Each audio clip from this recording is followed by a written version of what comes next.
Hi అండి. 'Life of Aditya' 34వ భాగం వినండి. విద్య ఇంటికి ఎలా వెళ్ళాలో మాధవ్ వివరించాడు. అక్కడి నుండి కొనసాగింపు. ఇంటికి వెళ్ళినా దాని గురించే ఆలోచిస్తోంది హాసిని. ఎలా అయినా సరే వెళ్ళి ఆ అమ్మాయిని కలవాలి అని నిశ్చయించుకుంది. లేటుగా వెళ్తే కాలేజీకి వెళ్ళిపోతుందేమో అని ఎర్లీగా వెళ్ళాలి అనుకుంది. పెద్దమ్మ, రేపు ఆఫీస్ వర్క్ ఎక్కువగా ఉంది. కొంచెం ముందుగా వెళ్ళాలి. ఆద్యను నువ్వు ఎక్కిస్తావా బస్సు? నేను ఆటోకి వెళ్ళిపోతాను అంది హాసిని. ఎందుకలాగా? ఏం పర్లేదు. ముందుగా వెళ్తే ఏమైంది? నీతో పాటు కూర్చుంటుంది.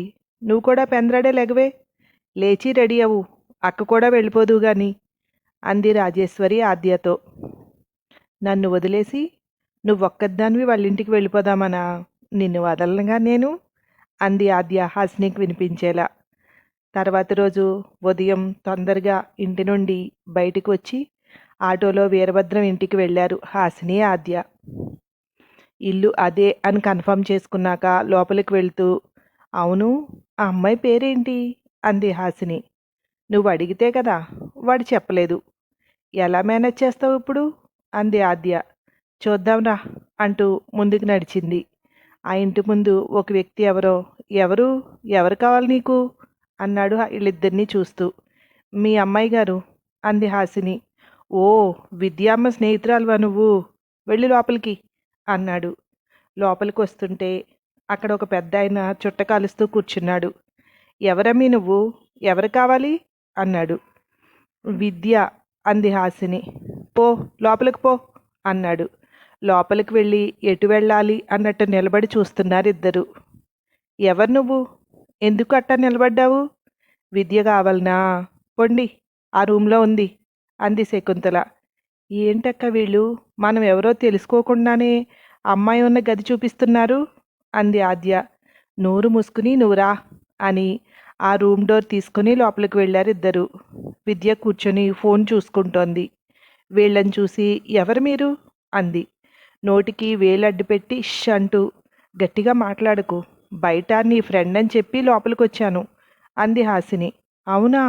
అబద్ధం చెప్పి నా దగ్గరికి రావాల్సిన అవసరం నాతో ఏముంది అంది విద్య. అవసరం నువ్వు కల్పించావు మరి. ఏంటమ్మా వీడియోలు అంది అక్కడ కూర్చుంటూ. ఏంటి, వీడియో చూసి నన్ను గుర్తుపట్టేశావా నువ్వు? మా వాళ్ళకి చెప్తానే ఉన్నాను ఎవరో ఒకరు గుర్తుపట్టేస్తారు అని.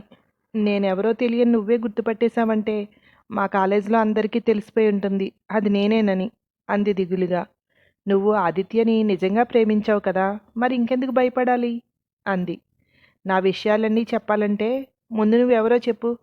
రివర్స్లో ఇప్పుడు నిన్ను ఆదిత్య పంపించాడా? ఎక్కడ పెట్టావు కెమెరా అంది.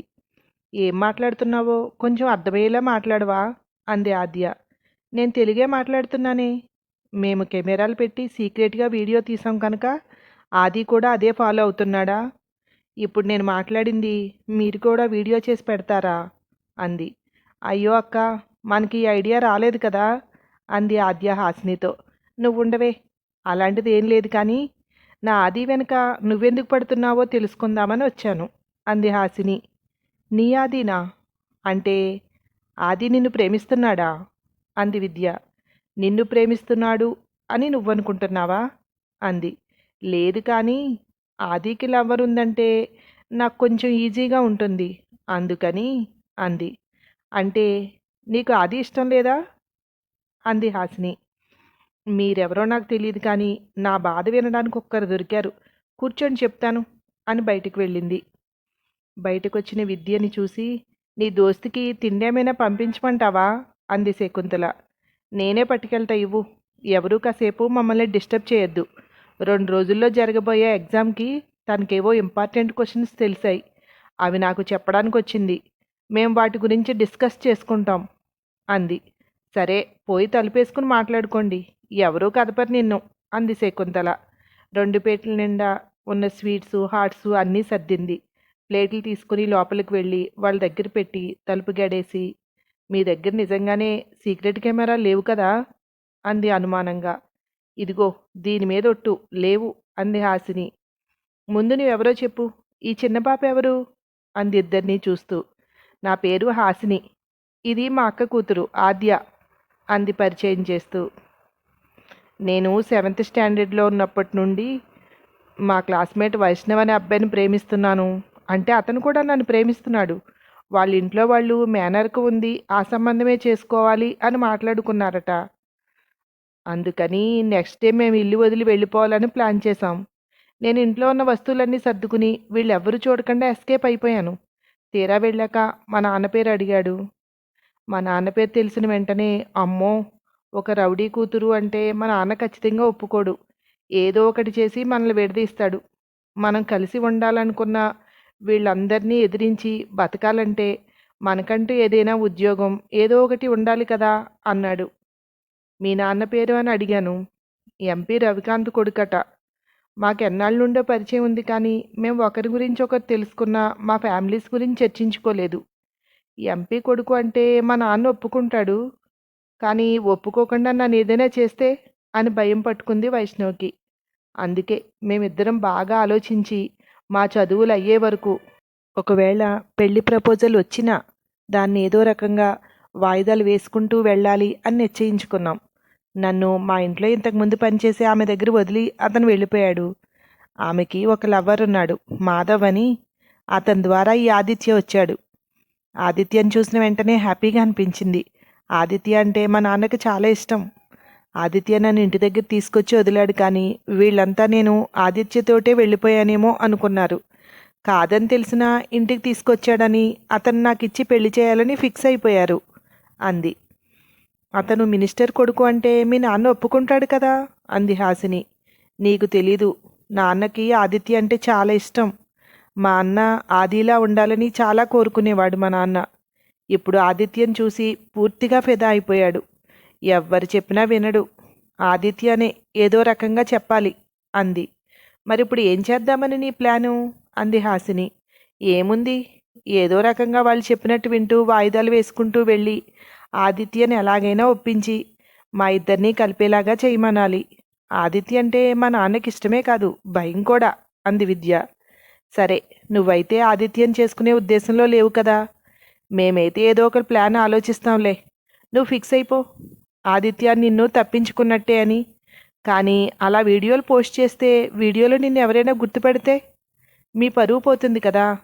నీ లవర్ మాత్రం ఇదంతా అబద్ధం అంటే నమ్ముతాడా అంది. ఎందుకు నమ్మడు? వైష్ణవ్ నమ్ముతాడు. పిన్ టు పిన్ అతనికి చెప్తున్నాను కదా. వైష్ణవ్ వాళ్ళ నాన్న ఒప్పుకోవడం చూస్తున్నాను. లేదంటే ఇప్పుడే ఒక వీడియో చేసి పెడతాను తెలుసా. నాకు ఆదిత్య అంటే ఇష్టం లేదని, వైష్ణవిని నేను ప్రేమిస్తున్నానని, మా నాన్న నన్ను బలవంతంగా ఆదిత్యకిచ్చి పెళ్లి చేయాలనుకుంటున్నాడు, నన్ను సేవ చేయండి అని పెట్టానంటే ఎంతోమంది వస్తారు. ఎంతోమందితో పాటు ఆదిత్య కూడా వచ్చి నా పక్కన నిలబడతాడు. కానీ వైష్ణవ్ పేరెంట్స్ నా గురించి ఏమనుకుంటున్నారో తెలియాలి కదా. ముందు ఇలా వీడియోలు పోస్ట్ చేసి పెట్టి ఆ తర్వాత వాళ్ళ ఇంటికి కోడలుగా వెళ్తే నాకు విలువ ఉంటుందా? నేను అదే ఆలోచిస్తున్నాను అంది. ఇదంతా విన్నాక ఎంత ప్రశాంతంగా ఉందో తెలుసా. ఆద్య, తీసుకో స్వీట్స్ అంది హాసిని ఆద్యని చూస్తూ. ఈ మాటలన్నీ విన్నాక ఇప్పుడు నీకు తినాలనిపిస్తుంది అనుకుంటా అంది ఆద్య. నాకు స్కూల్కి లేట్ అవుతోంది. నేను స్కూల్లో జాబ్ చేస్తున్నాను. ఇదిగో నా ఫోన్ నెంబర్. నీకు ఏదైనా మాట్లాడాలంటే నాతో మాట్లాడొచ్చు. నేను ఆలోచిస్తాను దీనికి పరిష్కారం. మీ నాన్నే వద్దని చెప్తాడు. అలా చెప్పించే బాధ్యత నాది. సరేనా, నేను వెళ్ళనా అంది హాసిని. ఆ భరోసా ఇచ్చావు చూడు. నిన్ను అక్క అని పిలవచ్చా అంది విద్య. నిరభ్యంతరంగా వదిన అని పిలిచినా ఓకే అంది నవ్వుతూ.